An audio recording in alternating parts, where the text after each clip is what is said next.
এর পূর্বে তোমাদের সাথে তোমাদের বাংলা বইয়ের আলোচনা করেছি ঠিক আছে কবিতার যে কবিতাটা ছিল সেটা আমরা ব্যাখ্যা সহ আলোচনা করেছি।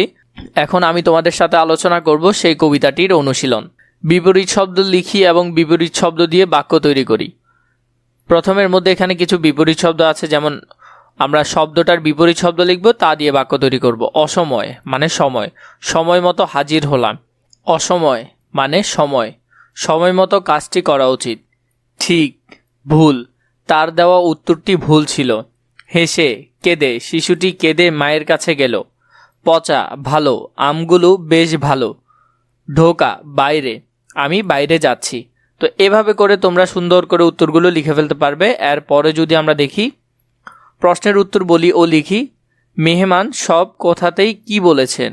মেহমান সব কথাতেই কি বললেন? বললেন যে ঠিক আছে ঠিক আছে। তো তাহলে সব কথাতেই বললেন ঠিক আছে ঠিক আছে। এরপরে খতে, লোকটির সংসারে কি কি ঝামেলা আছে? লোকটির সংসারে চাল ডাল থালা বাসন কিছুই ঠিকভাবে নেই, সেগুলো সবগুলো নিয়ে ঝামেলা আছে। এরপরে কবিতাটি পড়তে কেন মজা লাগে? কবিতাটি ছন্দময় ও হাস্যরসপূর্ণ হওয়াতে পড়তে মজা লাগে। ঘতে, কবিতাটি নিজের ভাষায় লিখি। কবিতাটি দেখা যায় মেহমান সব অভাব ও সমস্যার কথা শুনেও সবসময় ঠিক আছে বললেন। এতে মানুষের বাস্তব অবস্থার সঙ্গে কথার অমিল সুন্দরভাবে ফুটে উঠেছে।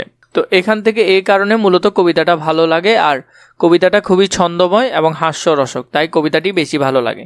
আমি মাঠে গিয়ে দেখলাম সবাই খেলছে। তাহলে এই বাক্যটা যদি আমরা দুইটা করি, আমি মাঠে গেলাম দেখলাম সবাই খেলছে। এরপরে তাহলে এটা আমি মাঠে গেলাম দেখলাম সবাই খেলছে। এরপরে 2 নম্বরে, আমি এতবার বোঝানোর পরেও তিনি আমার কথা শুনলেন না। আমি এতবার করে বোঝানোর পরেও তিনি আমার কথা শুনলেন না। আমি অনেকবার বোঝালাম তবুও তিনি আমার কথা শুনলেন না। তিনি ঘরে ঢুকে কিছু খেতে চাইলেন। তাহলে এটা আমরা করতে পারি, তিনি ঘরে ঢুকলেন কিছু খেতে চাইলেন। তারপরে আমার কথা না শুনেই তিনি চলে গেলেন। তিনি আমার কথা শুনলেন না তারপর চলে গেলেন। তো 2টা বাক্য আমরা করলাম এখান থেকে। এরপরে তিনি খেতে বসে জানালেন সব ঠিক আছে। তিনি খেতে বসলেন জানালেন সব ঠিক আছে। তো এভাবে করে তোমরা এগুলো সুন্দর করে লিখে ফেলতে পারবে। প্রশ্ন, দুঃখ, অনুরোধ, আদেশ, ইচ্ছা কোন ভাব বোঝাচ্ছে লিখি। এভাবে সংসার আর চলে না, এটা হলো বিস্ময়সূচক বাক্য। আমাকে একটা কলম দাও, এটা হলো আদেশ করেছে যে আমাকে একটা কলম দাও, আদেশ। তারপর তোমার বাড়ি থেকে বিদ্যালয় কত দূর, এটা প্রশ্ন করেছে যে কত দূর। একটু চলে যাও, তাহলে এটা হলো অনুরোধ। আমার যদি একটা সাইকেল থাকতো, তাহলে এটা ইচ্ছা পোষণ করেছে।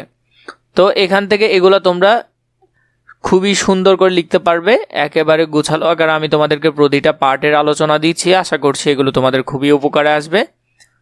তোমাদের যদি বাকি পর্বগুলো প্রয়োজন হয় নিশ্চয়ই আমাকে কমেন্ট করে জানাবে।